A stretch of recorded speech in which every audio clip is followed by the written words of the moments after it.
system of particles and rotational motion. Problems are solved presented by NEET Physics Tamil.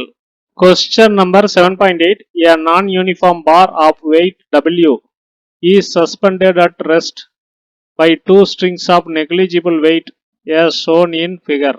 ஒரு non-uniform bar of weight W. So இந்த bar அதோட weight வந்து W. இதை வந்து ரெண்டு ஸ்ட்ரிங்கை use பண்ணி ரெண்டு சைடும் கட்டி தொங்க விட்டுருக்காங்க. The angles made by the strings with a vertical are 36.9 degree and 53.2 degree respectively. இந்த string வந்து with a vertical making an angle 36.9 degree.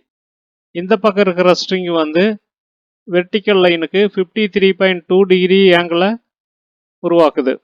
இந்த நான் யூனிஃபார்ம் பாரோட லென்த் வந்து 2 மீட்டர். அதோட வெயிட் வந்து W. எக்ஸாக்ட் வெயிட் கொடுக்கல, Wன்னு எடுத்துக்க சொல்றாங்க. Calculate the distance D of the centre of gravity of the bar from its left end. இந்த மாதிரி இருக்கிற போது இந்த பாரோட சென்டர் ஆஃப் கிராவிட்டி அதோட லெஃப்ட் எண்ட் இங்க இருந்து எவ்வளவு டிஸ்டன்ஸ்ல இருக்கும் அதை Dன்னு வச்சுக்கிட்டு அந்த Dயை வந்து கால்குலேட் பண்ண சொல்றாங்க. T1 and T2 are the tensions produced in the left and right strings respectively.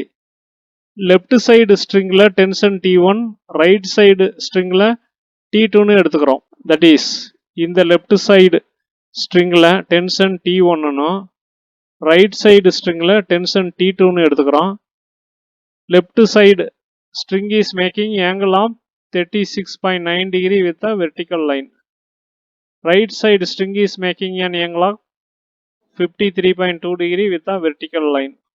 இந்த T1 ஓட horizontal component will be T1 sin this angle 36.9 degree. அதே மாதிரி இந்த stringல இருக்கிற டென்ஷனுக்கு horizontal component will be T2 tension in this string sin 53.2 degree. ஏன்னா horizontal component is opposite to the angle. அதே மாதிரி இந்த டென்ஷனோட vertical component will be T1 cos 36.9 degree இந்த சைடு. அதே மாதிரி இந்த side T2 cos 53.2 degree. Translational ஈக்லிபிரியத்தில் லெஃப்ட் வார்டு மூவ் ஆகாம ரைட் வார்டு மூவ் ஆகாம ஸ்டேபிளா இருக்குது. ஸோ அந்த பாருக்கு வந்து டிரான்ஸ்லேஷனல் ஈக்லிபிரியத்தில் லெஃப்ட் சைடு ஆக்ட் பண்ற டென்ஷனும் ரைட் சைடு ஆக்ட் பண்ற டென்ஷனும் ஈக்குவலா இருக்கணும். That is horizontal components of the tension in the strings should be equal. So T1 sin 36.9 degree equal to T2 sin 53.2. At translational equilibrium இந்த பார் வந்து லெஃப்டோ ரைட்டோ move ஆகக்கூடாது. That means left side force should balance the right side force. Left side force வந்து due to this tension and that is equal to T1 sin 36.9. அதே மாதிரி due to this tension right side force or the horizontal component of this tension is T2 sin 53.2. So இது ரெண்டும் ஈக்குவலாக இருக்கணும். அப்போ தான் இந்த பார் வந்து லெஃப்டோ ரைட்டோ மூவ் ஆகாமல் இருக்கும். Therefore T1 by T2 equal to sin 53.2 by sin 36.9 equal to 0.8 by 0.6 equal to 4 by 3. அதுக்கப்புறம் for rotational equilibrium we have to take torque about the center of gravity. Center of gravity இந்த இடத்துல இருக்கு G.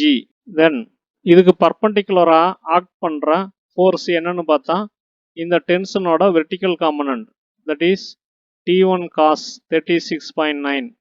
அதே மாதிரி இந்த side இந்த டென்ஷனோட vertical component T2 cos 53.2. So torque due to this force will be or this tension will be this tension into perpendicular distance to this from G, that is D. So T1 cos 36.9 into D. இது வந்து torque due to the left side vertical component of tension. அதே மாதிரி right side vertical component of டென்ஷனுக்கு வந்து torque என்ன கிடைக்கும்னா this into the perpendicular distance from G to this, that is 2 minus D. இது வரைக்கும் D, then balance இது வந்து 2 minus D. So T2 cos 53.2 into 2 minus D. Then T1 into 0.8 into D equal to T2 into 0.6 into 2 minus D. So cos 36.9 is 0.8. Cos 53.2 வந்து 0.6. இதுவே China இருந்தா அது வந்து 0.8. இது சைனா இருந்தா 0.6. Now T1 by T2D is equal to 3 by 4 into 2 minus D. So இங்க T1 by T2 equal to 4 by 3 னு calculate பண்ணியிருக்கோம். Therefore இது 4 by 3 D ஆயிருச்சு.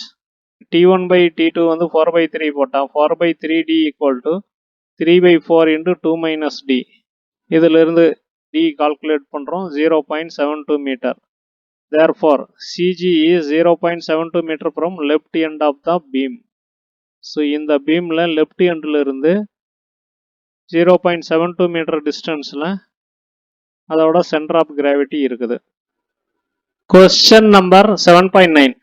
A car weighs 1800 kg.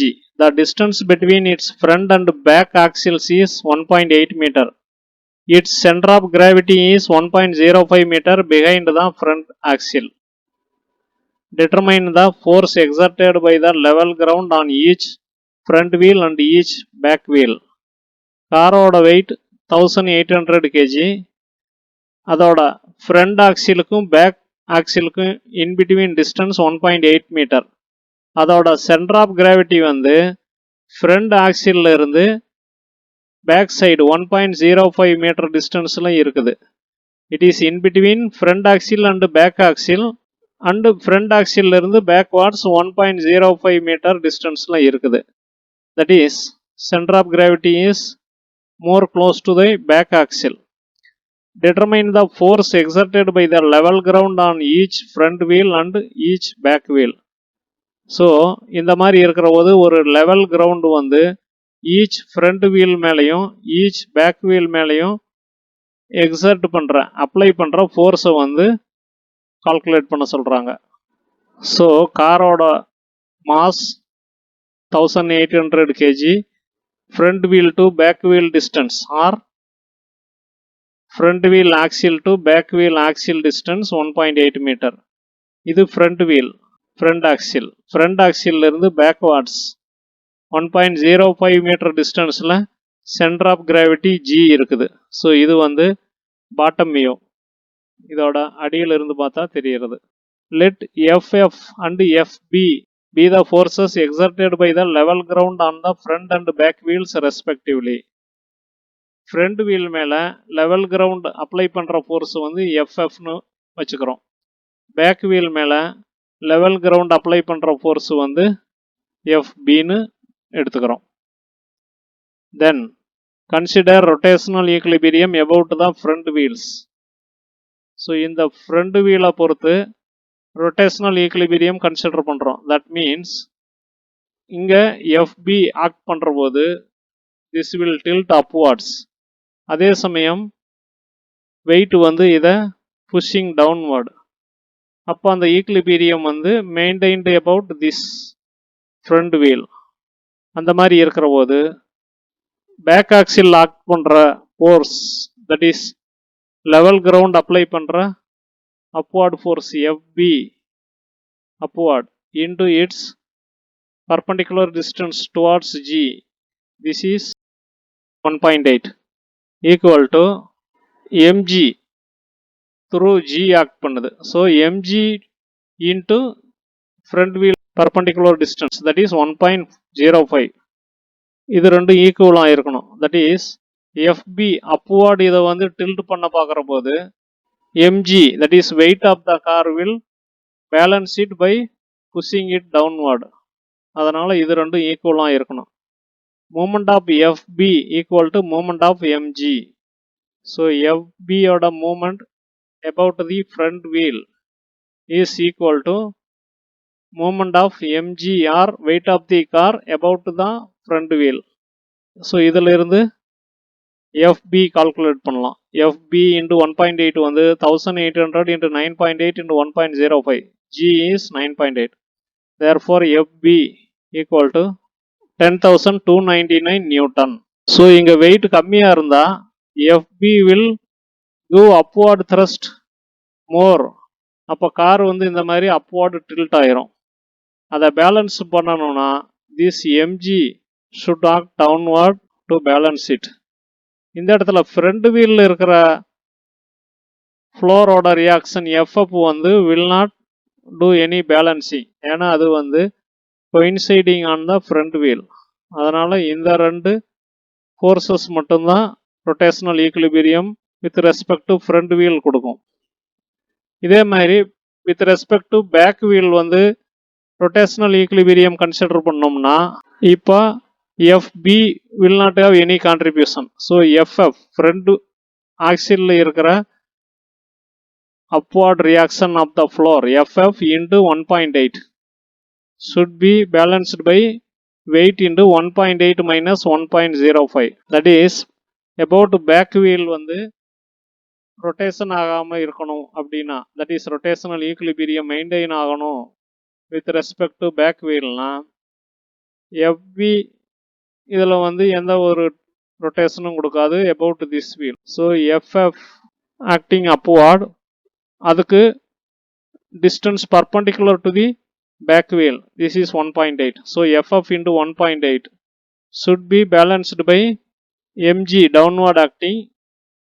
அந்த mg க்கும் back wheel க்கும் இருக்கிற perpendicular distance, that is 1.8 minus 1.05, that is 0.75 meter. இந்த ரெண்டு மூமெண்ட்டும் ஈக்குவலாக இருக்கணும்.